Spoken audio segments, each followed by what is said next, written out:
Hi friends, my name is Cindy and I am one of the children's librarians at Portland Public Library in Portland, Maine. And today we're going to continue our read aloud of The House with a Clock in Its Walls by John Bellairs and illustrated by Edward Gorey.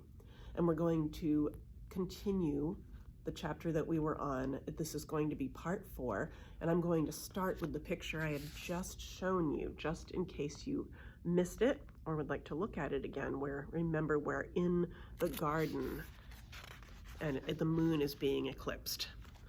And now Uncle Jonathan's backyard came to life. It was full of strange sights and sounds. The grass glowed a phosphorescent green, and red worms wriggled through the tall blades with a hushing sound. Strange insects dropped down out of the overhanging boughs of the willow tree and started to dance on the picnic table. They waltzed and wiggled in a shaking blue light, and the music they danced to, faint though it was, sounded to Louis like Rug Bug, the famous foxtrot composed by Maxine Hollister. This was one of the tunes that Jonathan's parlor organ played. Uncle Jonathan walked over to the tulip bed, put his ear to the ground, and listened. He motioned for the others to join him. Louis put his ear to the damp earth, and he heard strange things. He heard the noise that earthworms make as they slowly inch along, breaking hard black clods with their blunt heads. He heard the secret inwound conversations of bulbs and roots and the breathing of flowers. And Louis knew strange things without knowing how he came to know them. He knew that there was a cat called Texaco buried in the patch of ground he knelt on. Its delicate ivory skeleton was falling slowly to pieces down there, and its dank fur was shriveled and matted and rotten. The boy who had buried the cat had buried a sand pail full of shells near it. Louis did not know the name of the boy or how long ago he had buried the cat and the pail, but he could see the red and blue pail clearly.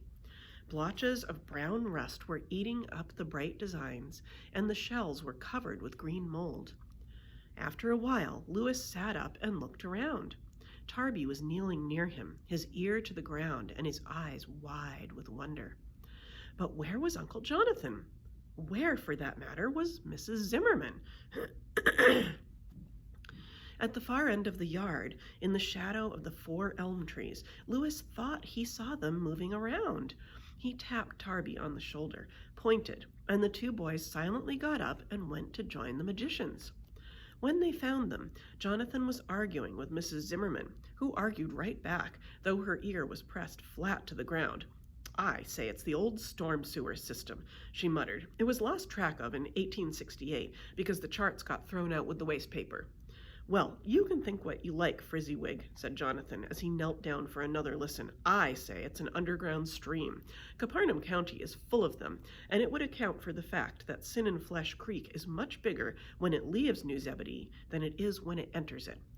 "You're full of beans, Fatso," said Mrs. Zimmerman, whose ear was still pressed to the ground. "I think I know the sound of water rushing through a brick tunnel.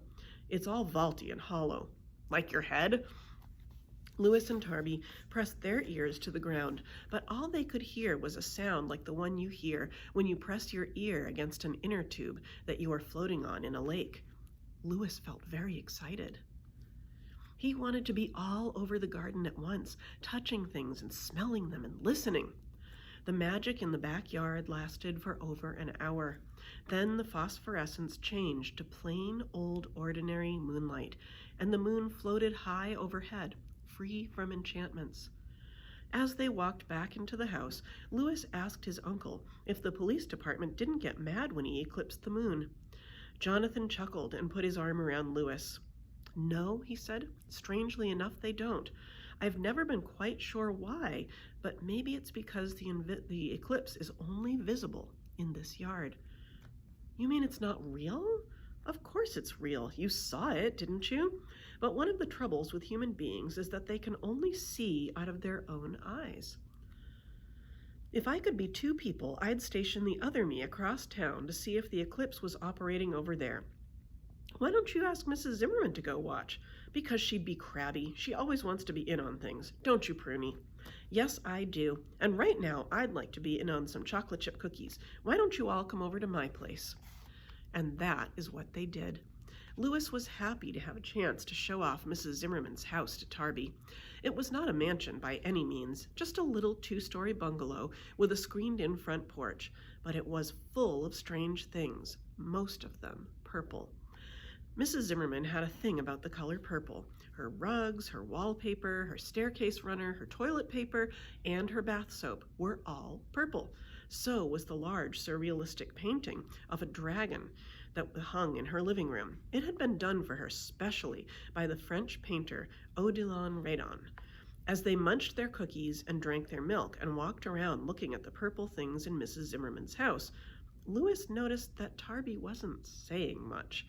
When it came time for him to go, Tarby shook Jonathan's hand while staring at the carpet, and he mumbled, "Thanks for the cookies," to Mrs. Zimmerman in such a low voice that he couldn't be understood. Louis saw Tarby to the front gate. He knew this was very odd behavior for Tarby, who was usually loud and sassy acting, even in front of grown-ups. "Thanks for the magic show," said Tarby, shaking Louis's hand and looking very serious. "It was kind of scary, but it was fun. I take back all the things I said about your uncle, I guess. Well, see you around." And with that, Tarby went trudging down the hill. Louis stared after him with a worried frown on his face. He hoped that Tarby had had a good time. Most people do not like to be proven wrong, even when they enjoy themselves in the process. Tarby was a popular boy, and he was used to being right about everything. He had turned out to be wrong about Jonathan's magical powers. Now what would he do? Louis didn't want to lose his only friend. Chapter 4. It was the last week of October, and Tarby's arm had almost healed. Louis saw less and less of him now.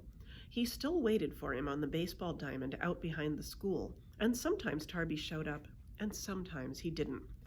Of course, Tarby couldn't be expected to be very interested in flies and grounders at this time of year. The football season was getting underway. Louis had seen Tarby playing football with the other boys after school. Needless to say, Tarby was always the quarterback. He threw long passes and made end runs and pulled off tricky plays like the Statue of Liberty. Louis had thought of trying to join the football game, but he remembered what had happened back in Wisconsin. Whenever anyone charged over the line at him, he fell to the ground and covered his head with his hands. He couldn't catch passes, and if he tried to kick the ball, he usually wound up bunting it with his knee. Maybe if he got really good at baseball, he could get Tarby to teach him football next year. But he wasn't going to learn much about baseball without Tarby. Of course, these days, he wasn't learning much even with Tarby's help. On those rare occasions, when Tarby showed up to play ball with Louis, he seemed to want to get the game over with in a hurry. Louis knew that he was losing Tarby, but so far, he hadn't figured out how in the world he was going to hang on to him. On Saturday afternoon, when the two of them were poking around in the cemetery, Louis had an idea. New Zebedee's beautiful old cemetery was on a high hill just outside of town. It was full of elaborate gravestones that showed weeping women leaning on urns and cupids extinguishing torches. There were pillars made to look as if they had been broken, and there were pillars with hands on top pointing up. There were little tombstones made in the shape of lambs, and these were over the graves of children. Some of the lambs had been there so long that they were worn into grimy white blobs that reminded Louis of soap. On this particular day, Louis and Tarby had been inspecting where all the gravestones were carved to look like wood. Each grave was marked by a little granite log, complete with bark and rings and knotholes. The curb around the lot matched the tombstones, and in the center of everything rose a broken tree of stone. The top was jagged, as if lightning had struck it, and a stone woodpecker was whetting his beak on the realistically carved bark. Louis and Tarby had been playing in this petrified forest for a while, but now they were getting tired. The sun, red as the tomato sun in Jonathan's stained glass window, was setting between two crooked pine trees. Louis shivered and zipped up his jacket. "Let's go back to my house," he said. "Mrs. Zimmerman can make us some cocoa, and I'll show you some real petrified wood. My uncle got it out in a forest out west that was actually turned to stone." Tarby looked bored, and he also looked mean. "Who wants to go back to your old uncle's house? It's a pretty crazy place if you ask me. And how come old Mrs. Zimmerman is over there all the time? Is she in love with him?" Tarby threw his arms around the stone tree and started kissing it with loud smacks. Louis felt like crying, but somehow he managed to keep down the tears. I bet you think all my uncle can do is eclipse the moon," said Louis. It sounded silly, but he couldn't think of anything else to say. Tarby looked interested, in a bored sort of way. "Well," he said, "what else can he do?" Louis did not know why he said what he said next. It just came to him. "My uncle can raise the dead." Tarby did a somersault over one of the log-shaped markers. "Oh, sure he can," he snorted. "Look, your uncle's a fake. That night when he made it look like the moon had gone out and all that other stuff was happening, he just had us hypnotized. My dad told me that was probably what happened." Louis stared at him. "You said you'd never tell anyone about what we did that night. Remember? I made you promise." Tarby looked away. "Oh yeah, I guess I did promise. Sorry." Both of them sat quietly for a long while. There was nothing left of the sun but a faint red afterglow. A night wind had sprung up, and it stirred the long grass on the graves. Finally, Louis got up and spoke. His voice came from way down in his throat. "What if I were to raise a dead person by myself?" Tarby looked at him. He giggled. "Boy, that would be some fun. I can see you running down Main Street in the middle of the night with a ghost after you." Tarby got up and waved his arms. "Woo!" he wailed. "I am the ghost of mystery. Woo!" Louis's face was getting red. "Want to see me do it?" "Yeah," said Tarby. "I do. When are you going to do it?" "I'll let you know," said Louis, although he didn't have the faintest idea of what he was going to do, or when he was going to do it, or how he was going to do it. All he knew was that he had to try if he was going to hang on to his only friend in New Zebedee. During that week before Halloween, Louis spent a lot of time in his uncle's study. Normally it was okay for Louis to browse in the library. But if Jonathan had known what books Louis was looking at now, he would have stopped him. Louis knew this, so he always waited till Jonathan was out visiting, or raking leaves, or tying up corn shocks in the garden. When he was sure he would not be disturbed, Louis would slide back the paneled walnut doors, tiptoe into the study, and roll the stepladder down to the section of the library wall that contained Jonathan's magic books. Jonathan had forbidden Louis to look through these books without his permission, so Louis felt very bad about what he was doing. He felt bad about the whole business, but he went ahead anyway. He looked through all the strange volumes with their pentacles and pentagrams, their anagrams and talismans and abracadabras and long incantations printed in Old English lettering. But he spent most of his time with a big black leather volume entitled Necromancy. Necromancy is the branch of magic that deals with the raising of the dead. The frontispiece of the book was an engraving that showed Dr. John Dee, personal astrologer to Queen Elizabeth I of England, as he and his assistant, Michael Kelly, raised the spirit of a dead woman in an English churchyard at midnight. The two men were standing inside a chalk circle drawn on the ground. The border of the circle was covered with strange symbols and words. Just outside the charmed circle hovered a figure in a long nightgown. On her head, she wore an odd, ruffly bonnet, the kind they once buried women in. Louis kept turning back to the illustration because it frightened him. But he read the rest of the book. He read it all, and he memorized some of the charms. He even copied one of the pentagrams and the spell that went with it onto a piece of notepaper and put it in his pocket. Halloween was a windy, dark day. Louis sat in the window of his bedroom and watched the wind strip the trees of the few ragged brown leaves that remained. He felt sad and scared. He was sad because he had disobeyed his uncle, who was always kind to him. and he felt scared because he had promised Tarby that he would meet him in the graveyard at 12 o'clock on Halloween night so that the two of them could raise up the spirit of a dead person.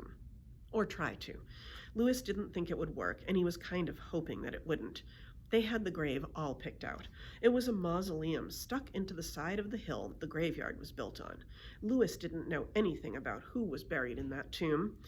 Neither did Tarby. There wasn't even a name on the door. But whatever the name was, it probably started with an O, because there was an O in the triangle over the heavy old stone arch. It was a funny kind of O, and it looked like this. At dinner that night, Louis did not say much. This was odd, because he usually talked his head off about everything under the sun, especially those things he didn't know anything about. Jonathan asked him if he was all right, and Louis said that of course he was all right. Anybody could see that. Jonathan and Mrs. Zimmerman exchanged worried glances and stared at him again, but Louis went on eating with his head down. At the end of the meal, he pushed his chair back and announced that he was not going trick-or-treating because he was too old for it. "Does that mean that you're not coming over to my place for cider and donuts?" asked Mrs. Zimmerman. "Because if it does, I'll show up at midnight at the foot of your bed in my role of grinning Griselda, the resuscitated cadaver." It's a horrible thing to see. Louis looked up. There was a wild look on his face, but he managed to force his mouth into a smile. "No, Mrs. Zimmerman," he said. "I wouldn't miss one of your cider and donut parties, not for the world. But right now I've got to go up to my room and finish one of John L. Stoddard's books. I've gotten to the exciting part." Whereupon he jumped up, excused himself, and ran upstairs. Jonathan looked at Mrs. Zimmerman. "I have a feeling," he said, "that something is up." "Hooray for your lightning-quick mind," said Mrs. Zimmerman. "Yes, something is up, and I have a feeling that we won't know what it is till it's over with." "Maybe not," said Jonathan as he lit his pipe, "but I can't believe that Louis is mixed up in anything bad, and I'm certainly not going to grill him like some mean stepfather. Still, I'd like to know what he's up to." "So would I," said Mrs. Zimmerman thoughtfully. "Do you suppose it has anything to do with Tarby? The boy's arm is healing, and he'll probably be going back to play with the other boys soon. That leaves Louis out." Jonathan scratched his chin. "Yes, maybe that's it," he said. "I'll have to have a talk with him. Oh, by the way, have you noticed that the clock is louder now?" He was trying to sound nonchalant, but Mrs. Zimmerman could read the look in his eyes. "Yes," she said, trying hard to smile. "I've heard it too. And maybe if we ignore it, it'll just die down. It has before, you know. One thing for sure, you're not going to do any good by barging around the house with a crowbar, prying open the wainscot, and peering between floorboards." "I suppose not," said Jonathan, sighing, "though I might come across the blasted thing by sheer persistence. On the other hand, that would mean wrecking the house. And I'm not quite ready to do that. Not until I have some clearer idea that the clock is something that can do us harm. And so far, I'm just guessing. I'm even guessing when I say it's a real physical clock and not just some illusion left here by old Isaac Izard to drive people mad. It's best not to think about the thing," said Mrs. Zimmerman. "Not until you have to, at any rate. You can't prepare for all the disasters that might occur in this frightening world of ours. If the devil appears, or if we find that the end of the world is at hand, we'll do something about it." We'll hide in the cellar. Come on, let's wash the dishes." Louis came down from his room at 10 o'clock and went next door to have cider and donuts. He found Jonathan and Mrs. Zimmerman waiting for him in the dining room. There was a big round oak table at one end of the long room, and it was covered with a clean checkered tablecloth. On the table stood a gallon jug of cider and a plate of powdered donuts, or fried cakes, as Mrs. Zimmerman called them. At the other end of the room, a violet fire crackled in the fireplace. Purple shadows rushed back and forth over the hearthrug, and over the mantelpiece, the purple dragon in the painting seemed to writhe and squirm. He looked very fierce indeed. And the next time I read, I'm going to finish this chapter. So this was the end of part 4. My name is Cindy. I am one of the children's librarians at Portland Public Library in Portland, Maine. Thanks for coming. I hope that you'll come back and listen to the next part. Bye-bye, friends.